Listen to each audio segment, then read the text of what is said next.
नमस्कार मित्रों,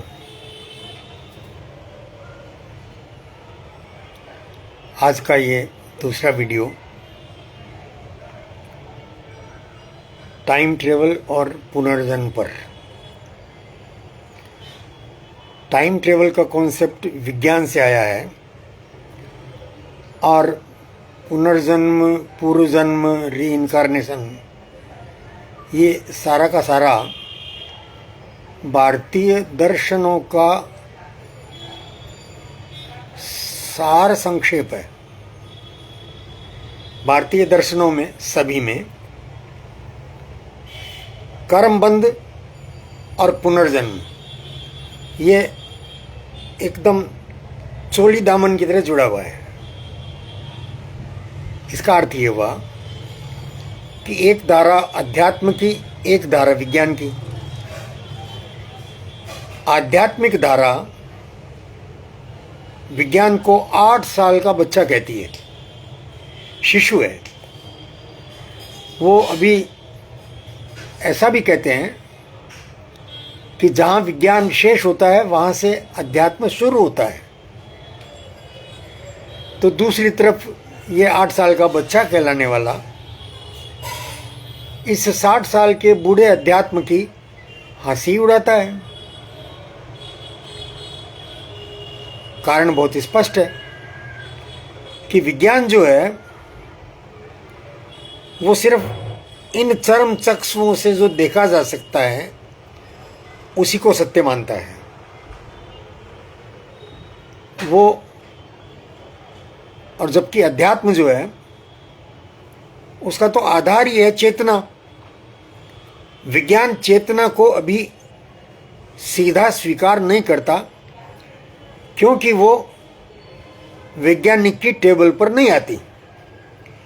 हालांकि विज्ञान अपनी तरफ से ये जिसे गॉड कहा जाता है उसकी खोज करता है परमाणु में, और फ्यूज़न और फिजन दोनों पद्धतियों से उस परमाणु के और टुकड़े करने, किसी गॉड पार्टिकल को पाने की कामना से इस पर शोध प्रामाणिकता से किए चला जा रहा है। तो ये 8 साल का बच्चा अपनी तरफ से, अपनी नज़र से, अपनी आंखों से दुनिया को देखने समझने की कोशिश कर रहा है। दूसरी तरफ अध्यात्म जो है वो अनुभव में पका पकाया और हजारों वर्षों से जिसकी परंपरा चली है, जिसने अनेक अनुभवों से, तपस्या से और जीवन के रहस्य को इस पार उस पार जाना है, पकड़ा है। मृत्यु क्या, मरने के बाद क्या, ये चैतन्य इकाई किस प्रकार से पुनर्जन्म लेती है, माता के गर्भ में और स्त्री पुरुष संयोग से बनते बच्चे को, पिंड को किस प्रकार से चलाना स्वीकार करती है, यहाँ से लेकर के और सेल का रिप्लिकेशन वो कैसे होता है, वो पूरा का पूरा स्वयं खोजने की कोशिश करता है। तो ये जो 8 साल का बच्चा जिसे कहा जाता है विज्ञान, वो अपने ढंग से भौतिक संसार का अध्यात्म ही है। जबकि अध्यात्म जिसे कहा जाए, जो एक ऊपरी धरातल पर बैठ करके, जो इस पार उस पार दोनों को समझ करके और दोनों की आराधना एक साथ, अभ्युदय और निश्रेयस एक साथ मिले, इस देह के रहते सबका अभ्युदय हो।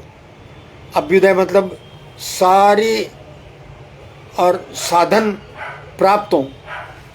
अभ्युदय का मतलब भारत सोने की चिड़िया, और अभ्युदय का मतलब पूरी दुनिया में कहीं कोई, जैसे तुलसी बाबा ने कहा, भौतिक देहिक देविक तापा, राम राज नहीं काहुई व्यापा।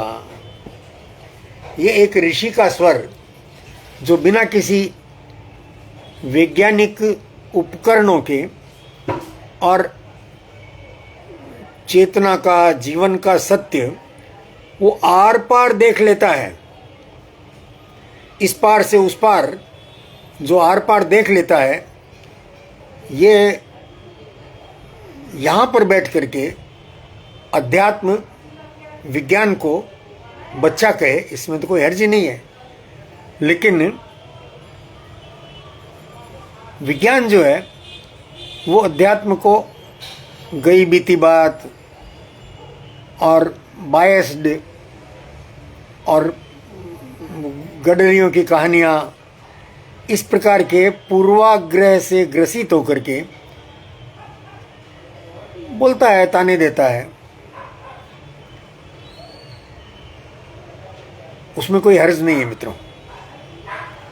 विज्ञान अपनी गति से सत्य की खोज में लगा है, सत्य की खोज में लगा है, अपनी गति और अपनी समझ से। हर व्यक्ति अपनी समझ से ही करेगा।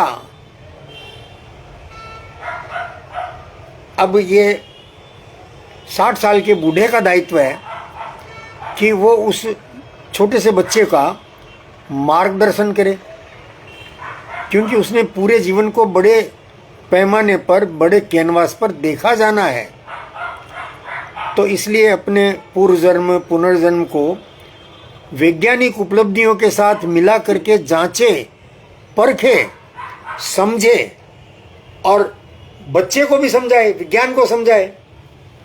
विज्ञान समझने को इसलिए तैयार है कि वो तो जीवन की गति को भी जानता ही नहीं, वो तो परमाणु की गति को जानता है। मित्रों, मैं इस पार उस पार की जब बात किया करता हूँ, मैं अपने इन्हीं सत्रों में इसको खोलूँगा कि मैटर, एनर्जी, टाइम और स्पेस, इनकी गतिविधि, इनका चलना और रुकना, वो इस पार क्या है और उस पार क्या है। इस पार तो हम टाइम और स्पेस के घेरे में बंधे हुए और स्टीफन हॉकिंस को नकार ही नहीं सकते। उन्होंने टाइम स्पेस कंटिन्यूम का एक जो अड़ंगा खड़ा कर दिया, उससे बाहर निकलना विज्ञान के लिए आने वाले कई वर्षों तक मुश्किल होगा। और ये क्वांटम पहेली वो न्यूटन आइंस्टीन से चली आ रही है मित्रों। स्टीफन हॉकिंस ने उसको नई धार दे दी और नई धार दे करके स्थापित कर दिया। ये एक उन्होंने स्थापित कर दिया इसको। उनकी किताब ब्रीफ हिस्ट्री ऑफ टाइम वो बहुत प्रसिद्ध हुई। उन पर बनी हुई फिल्में जो है वो ऑस्कर के कई सारे पुरस्कार लिए हैं इसने। तो और उपकार है स्टीफन हॉकिंस का मानव जाति पर, बड़ा उपकार है। अरे उपकार है, कृतज्ञ भाव से ही तो मैं चर्चा कर रहा हूँ। लेकिन मित्रों, हम तो सत्य की खोज में लगे हुए, हमको स्टीफन हॉकिंस का कोई गुणगान नहीं करना है। गुणगान वहीं तक है कि भाई इतनी दूर तक तुम चल लिए, अब जरा आगे की यात्रा हमारे आध्यात्मिक दृष्टि से देखो, समझो, करो और देख करके उसमें से अपने निर्णय लो। ये दायित्व हमारा ही है मित्रों, ये दायित्व हमारा ही है। तो मैं इस आधार पर ये जो चर्चा हमारी चल रही है, इस चर्चा को, और मैं ऐसा मानता हूँ कि ये एक अध्यात्म और विज्ञान के मिलन की चर्चा है, जिसमें 8 साल का बच्चा और 60 साल का बूढ़ा वो एक साथ मिलकर के यात्रा करते हैं। अब उस दृश्य की कल्पना करिए कि 60 साल का बूढ़ा जिसके पांव लड़खड़ा रहे हैं, जो सीधा नहीं चल सकता, वो किसी 8 साल के बच्चे का हाथ पकड़ ले तो उसके साथ बतियाते हुए, उसका आनंद लेते हुए, उसकी भोली मीठी बातों का, और वो भी तेज चलने लगेगा। और बच्चे को दादा के मुंह से सुनी हुई कहानियाँ बड़ी अच्छी लगती है मित्रों। ये आप सबका अनुभव भी होगा, मेरा तो बहुत ज़्यादा है। मैं तो अपनी पोती का हाथ पकड़ लेता हूँ तो मैं तो धन्यता अनुभव करता हूँ। ये दादा और पोते का मिलन का एक मीठा सा प्रसंग, ये चर्चा टाइम ट्रेवल की और पुनर्जन्म की। देखिए, मैं थोड़ा सा इशारा कर दूं आपको कि पुनर्जन्म और पूर्व जन्म, ये पूर्व जन्म जो है वो हमारे अतीत की कथा है, और पुनर्जन्म हमारे इस देह के बाद, ये देह छूटने के बाद जो हम आगे प्राप्त करने वाले हैं उसकी चर्चा है, मतलब भविष्य की चर्चा है। तो और भूत और भविष्य की चर्चा यहाँ भी है, अध्यात्म में भी, और टाइम ट्रेवल में भी तो यही है। टाइम ट्रेवल में जो टाइम मशीन के सहारे से और भूत और भविष्य आपस में मिलते हैं और भविष्य जाकर के भूत को बदलने की कोशिश करता है, हम आगे चर्चा करेंगे मित्रों अपने इसी श्रृंखला में। वो